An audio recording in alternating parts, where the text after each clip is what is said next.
Welcome back to chapter 27. I've been talking about light. We talked about opacity and transparency, and now we're going to talk about polarization. Now, first thing I want you to understand is that light does not travel in a two-dimensional way. Light is three-dimensional waves. The waves are three-dimensional, so they're going out. Think about it going out in every direction. So the vibrations are not up and down. The vibrations are everywhere, like whoosh, whoosh, whoosh, like it's growing in a big uh, oval in space and oblong football shapes that are traveling through space. But we can polarize that light. And what polarizing means is we take that every direction and we shrink it to just one direction. So that's when we draw light on a wave on a a two-dimensional image on a sheet of paper. That's like polarizing it. Okay, the idea. So there are many different ways of polarizing light. For instance, light that reflects from non-metallic surfaces actually has a vibration in the plane of the reflecting surface. So reflections are polarized. Uh, so that's one thing to keep in mind. That's just a little extra they throw here in the beginning. But first of all, polarization is when uh, don't really have the definition here, I guess, but if the vibrations are only in one direction, it is polarized. Normally the vibrations are in every direction. So if I convert it into one direction, like this rope, that rope is polarized. Normally light would be in every direction. So here are two different polarized light waves. If I put those two waves together simultaneously, which is how light moves, then it would not be polarized. It would have waves moving in every direction. But we usually draw it on a piece of paper. So we see that vibrating electrons can kind of, since they're vibrating up and down, a single vibrating electron will emit polarized light. So polarized light is when the light is only vibrating in one direction. Like the sun gives off unpolarized light because there are electrons on the sun vibrating in every direction, so the light it gives off vibrates in every direction. But if I refine it to only one direction, it's polarized. And there are ways to polarize light, like reflecting it off a surface, or if I have a single electron, a single vibrating electron will give off polarized light. And if it was vibrating vertically, I get vertically polarized. If it was vibrating horizontally, I get horizontally. But when I put multiple electrons together, I get unpolarized light because they're vibrating in random directions. So like a candle, an incandescent, a fluorescent light, the sun, those are all not polarized. A single electron is polarized, but most sources have millions of electrons, trillions even. But the way that I can kind of polarize light is the same way. Think about polarizing a rope with fences. I can only pass a rope through a fence that is aligned in the same direction as the rope. So this rope can pass through this filter, and the filter here is the fence because it's vibrating in the same direction. Now, if I took that polarized light and I tried to pass it through a fence that went in the wrong direction, it becomes unpolarized. Now, let me kind of show this using some polarized filters. Now, first of all, the light is generally unpolarized. Now, there's going to be a little bit of maybe. So when I pass light through a polarized filter, I actually eliminate 100% of light. So if this light is polarized in one direction, I only allow 50% of light energy to pass through. Now there's a reason for that because I get 100% in this direction, 0% in this direction, and varying percentages of light in every other direction. Now I'm not going to get into the math because this is conceptual, but understand that when I pass light, when I polarize light, I give up 50% of the intensity. But now most of the light, not all of it, but most of the light energy is in a single direction.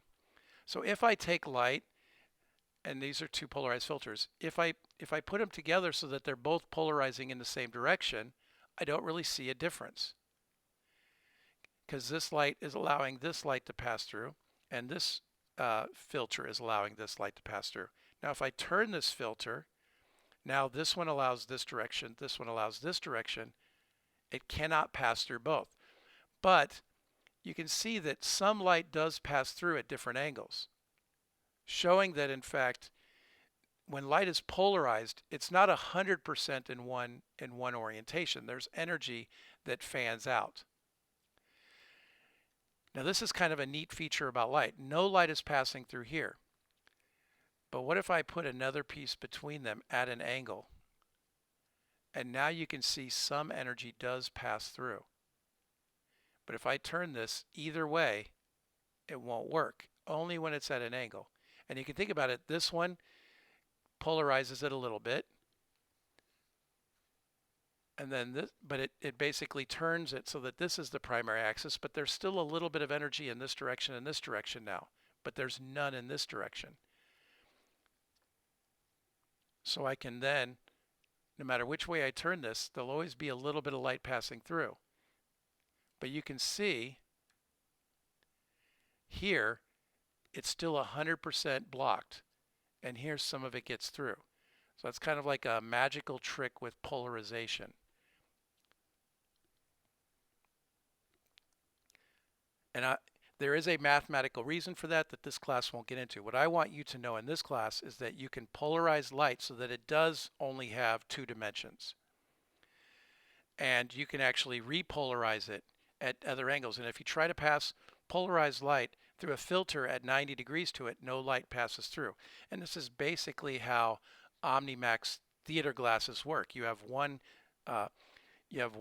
lens this way and one lens this way. You can't see light. And then light from the projector, some of the light is polarized this way for this eye, and the other light is polarized this way for the other eye. So even though I'm projecting one image, the image is polarized in 2 different directions, so each eye sees a different image. I feel like the filter's coming off there. So, and I'll add that. Let's see, OmniMax filter. I'll try to add that as a supplementary video if I can find a good video that demonstrates how those theater glasses work. I'll post that video. But that's polarization. Another thing, so glare from a horizontal surface is horizontally polarized. If you've ever been driving, if you've ever been driving and the sunlight hits the road and it comes off with a reflection like you see an oasis up ahead. The light that's reflecting, remember I told you reflected light is polarized too. That reflected polarized light is polarized horizontally because the road is horizontal to you.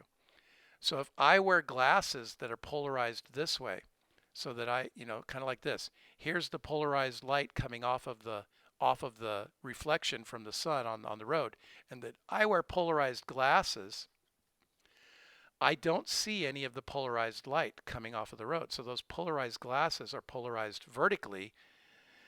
So as long as I'm sitting upright in the car, I don't get a glare off of the road on sunny days. So polarized glasses actually help. And if you've ever bought polarized like range glasses, or if you go out shooting or hunting and you wear the polarized lenses, the reason for that is to get rid of glares. It actually makes it a little easier to see at distance.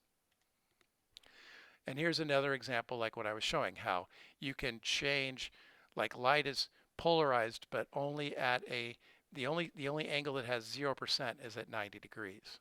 So when I'm polarizing light, the only thing that's been, so if this is vertically polarized, this direction of light has been 100% removed, but there's still a little bit of all the other angles. And that's why this 3 lens thing works. So why is glare from a horizontal surface horizontally polarized? Because when light reflects, it polarizes. And that's kind of how 3D viewing works. How you have two different cameras sending different images, and each one is polarized differently so that when you wear the glasses, you see a different image. One glass is polarized one way, and the other lens is polarized the other way, so that each eye sees a different image. That's kind of how it works. You can look through the slides on your own if you want, but there are, this is one of my favorite ones. So I put some optical illusions on there just since we're talking about light just for fun. I won't spend time on the video for them, but you can read through them. But this one is kind of like read what this says, uh, and and you probably said Paris in the spring. But then what I want you to understand is that the sign actually reads in the second I say. If you didn't see it first, you'll realize it the second I say it. Paris in the spring. So another little illusion that our brain likes to play. There's so many fun illusions that you can mess with your brain. So let's see how much we learned in chapter 17. Scientists now agree that light is composed of only electromagnetic waves, only photons, or something combination of the two. Combination of the two.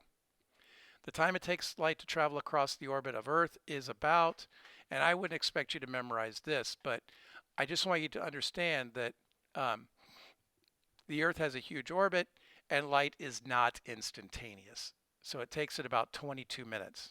You may not have noticed that in the slides as I skip through them, but about 22 minutes. It takes 4 years to get to Alpha Centauri. It takes less than a second for light to go around, basically to go from one side of the Earth to the other. All the following are part of the electromagnetic spectrum except light, sound, radio waves, X-rays, sound. Sound is a longitudinal wave and it requires a medium. Light, radio, and X-rays can go through a vacuum. Strictly speaking, the photons of light that shine on glass are the ones that travel through and exit the other side, not the ones that travel through, absorbed and transformed into thermal energy, or reflected. Well, some of the light is reflected, so strictly speaking, D is somewhat true. But the photons that actually pass through the glass are not the same ones, are not the ones that travel through it. They're ones that they're different photons that are recreated by the vibration, so that energy gets transformed back and forth. Light that is not transmitted by opaque materials is, and we know this from law of conservation of energy, it is converted into a different type of energy. It could be reflected, but if it's most opaque materials, mostly converted to internal energy. Some of it is reflected, but that's why they put the word mainly there, so that you knew that it wasn't B. When the shadow of the moon falls on Earth, we have a lunar eclipse, solar eclipse if it's daytime, etc. Understand the difference between a solar and a lunar eclipse. I think I skipped over this in the notes, but when the shadow of the moon falls, that is a solar eclipse because it is the sun that is being eclipsed. In a lunar eclipse, the Earth passes between the